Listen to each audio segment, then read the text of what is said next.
harmonics, timbre, and response. Harmonics. Harmonics refer to the complex layers of sound that constitute a musical note. As articulated by Captain John McClellan, a musical note consists of 1.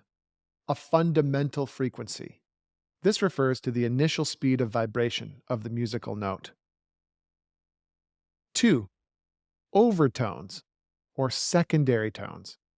These are produced when the columns of air inside the tubes of the bagpipe vibrate.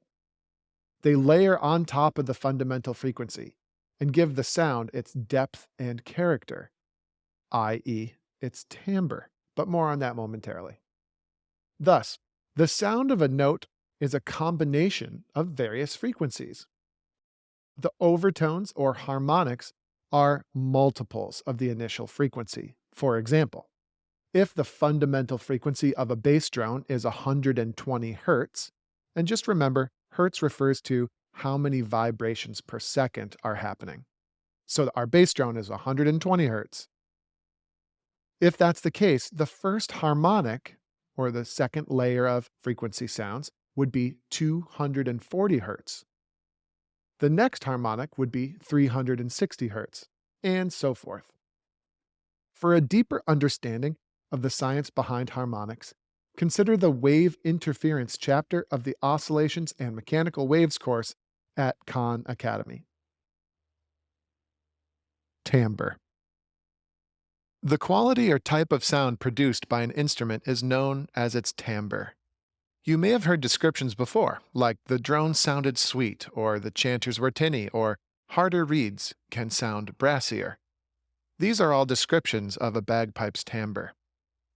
Every instrument's harmonic spectrum is different, so they have unique timbres, which is why you can pretty easily tell the difference between a piano and a guitar and, of course, a bagpipe.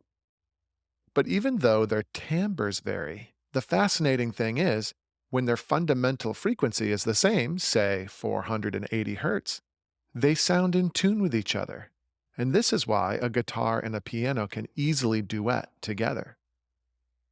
With bagpipes, though, remember we're playing 4 instruments simultaneously, plus variations in dimensions, materials, and reeds result in each bagpipe creating its own unique timbre.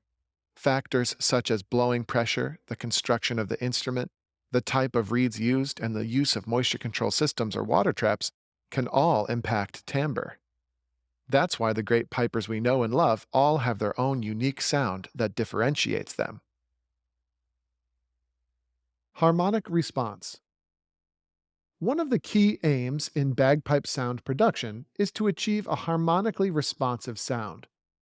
This term refers to a sound that is rich in harmonics. Describing a reed as harmonically responsive is somewhat subjective without the use of advanced tools. However, some descriptors that may help to convey the concept. A responsive reed will typically produce a sound that is full, rich, warm, and/or bright, perhaps. If the sound seems dull, thin, light, or quiet, this may indicate that the reed is not yielding the desired response. Now that we have this knowledge, let's revisit the Tuning Sound Compass from John McClellan's booklet. Take a second look now, and you can see the basics of sound production at play. In the course, you'll see the graphics there for you to look at. An in-tune bagpipe simply lines up all the fundamentals and overtones with each other in a mathematically correct way. It really is that easy in concept. But, as I'm sure you're probably at least relatively aware, it's going to be hard to pull this off in real life. But we'll get there. That's the purpose of this course.